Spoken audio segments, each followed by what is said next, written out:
Welcome back mga kaaldab. Ito na naman po ang inyong lingkod, si Mr. Destiny. At magbibigay po tayo ng pinakamainit na update po ngayon sa social media mga kaaldab. Ito yung mga kaganapan po ngayon sa social media mga kaaldab. Yung ganap kay Mengay at syempre yung ganap nga po kay Alden Richards. Unahin po natin kay Mengay mga kaaldab. Pero bago tayo magtuloy at bago natin pag-usapan itong napakagandang update natin, kung bago ka lang sa channel na to at isa kang true-blooded Aldab Nation na nagmamahal po kila Mengay at Tisoy, tama po ang channel na pinuntahan mo, kaya consider na po kitang bagong subscriber. At huwag mong kalimutang i-share ang mga video po natin sa mga mami, sa mga titas, at sa mga senyor.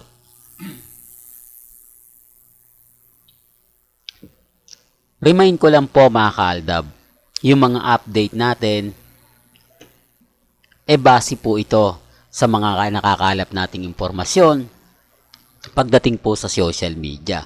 Kaya nga po ako, kita nyo yung pagbibigay po natin ng update gaya po kay Mengay, sa nangyari po nakaraan na kung saan humabol po siya, di po ba? At nagulat nga lang po tayo sa huling segment na po lumabas si Mengay. Kanina yan din ang ine-expect natin.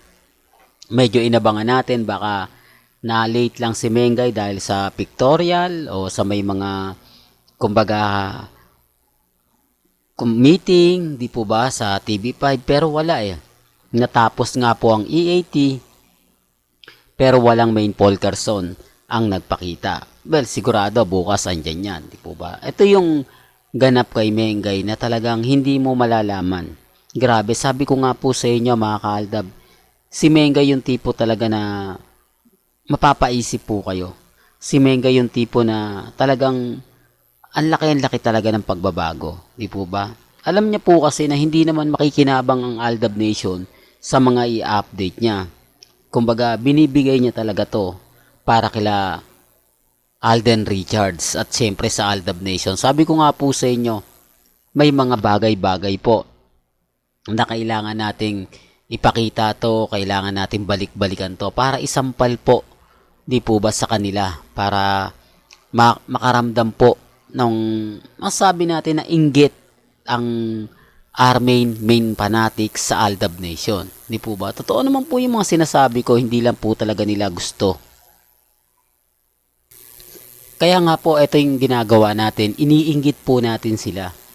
Kaya lang, hindi talaga maganda. Talagang yung inggit, talagang masasakit at maanghang nga po yung binabato nila sa atin. Nakakatuwa lang po kasi, kumbaga kahit po si Catherine ang trending ngayon dahil nga po sa Asian Star, kumbaga outstanding Asian Star, talagang namumukod tangi pa rin po si Alden Richards. Di po ba? Ito yung pinapaliwanag ko na kapag ka Aldab Nation, kapag si Alden, talagang hindi po tayo nagpapahuli sa pagbibigay ng update. Kaya nga po ako, laging nag-aabang, di po ba? Talagang chill lang tayo. Yan lang naman po yung ginagawa natin Wag po kayong padadala. Tapos ngayon, baka may maglabas ang private account na ganito, ganyan, etc. etc. Wala po.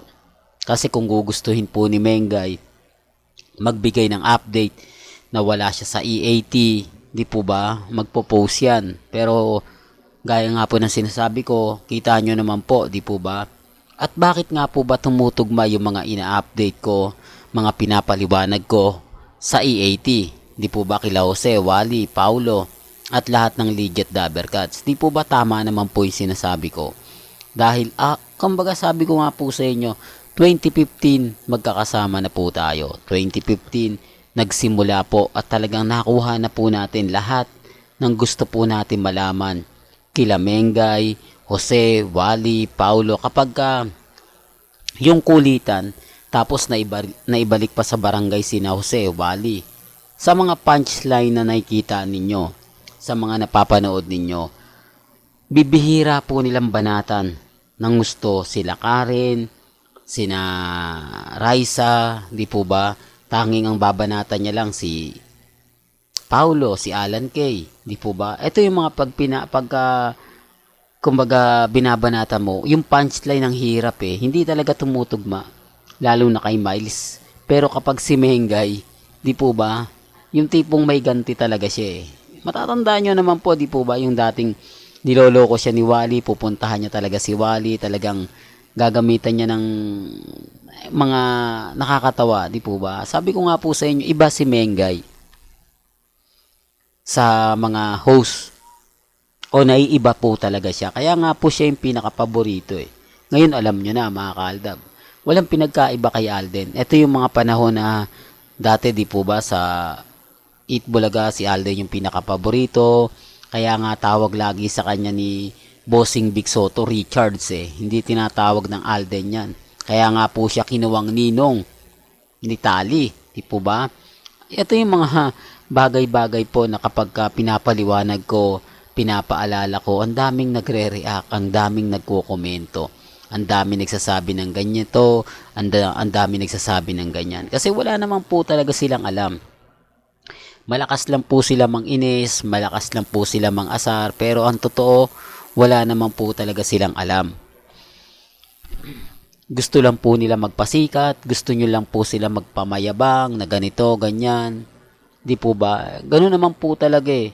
Yung mga sinasabi ng iba, pinapaliwanag ng iba, ganito, ganyan. Ako, ayaw lang po talaga nilang tanggapin ang katotohanan. Na talagang pagdating po sa social media, sina Alden at si Maine lang po talaga ang malakas. Di po ba? Although baka sabihin nyo, nag-trending ngayon si Catherine eh. Di po ba? Nagte-trending siya kasi siya ngayon yung outstanding Asian star. Common sense na lang po. Maaring ngayon, maaring bukas. Pero pagdating po kay Mengay naman at talagang may pinag-usapan, mas mabilis. Ganyan naman po talaga kalakas talaga eh. Si Alden at si Maine, hindi lang po nila makuha, hindi lang po nila matanggap na hanggang ngayon namamayagpag po ang Aldab Nation. Hindi tayo nagpapatalo, hindi tayo nagpapatinag. Di po ba? Sinasabi ko lang po ito para po sa kaalaman ng lahat. Ang sa akin lang naman po mga kaaldab, binibigyan ko lang naman po kayo ng ganap kung ano yung latest, kung ano yung trending, kung ano yung pinag-uusapan ngayon, kung anong mga kaganapan kay Mengay, kay Alden. Yun lang naman po yung ibinabato ko. Depende na lang to sa mga taong nagre-react at nagko-komento.